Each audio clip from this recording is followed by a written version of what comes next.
তার সাথে দুর্গা ক্ষুদিরাম কিশোর বাহিনীর উদ্যোগে রবীন্দ্র নজরুল সুকান্ত সন্ধ্যা, এই যে সাংস্কৃতিক অনুষ্ঠান কত বছর পড়লো, তো কতদিন ধরে করছেন এটা? এটা প্রত্যেক বছরই আমাদের হয়। এবছর কয়েক বছর ধরে আমরা এটা বড় করে করার চেষ্টা করেছি, আমরা সেটা সফলতা লাভ করেছি।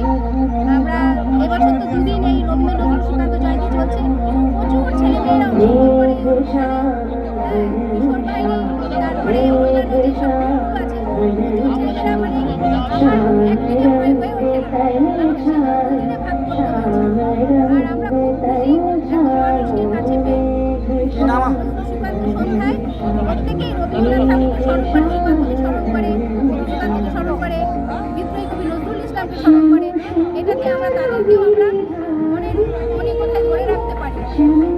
অনেক অনেক ধন্যবাদ যারা আমাদেরকে সহযোগিতা করছে, আর যারা আমাদেরকে এই প্রোগ্রামটা করতে সহযোগিতার হাত বাড়িয়ে দিয়েছে। Khudiram athletics club. কি নাম আপনার? আমার নাম সম্পাদে।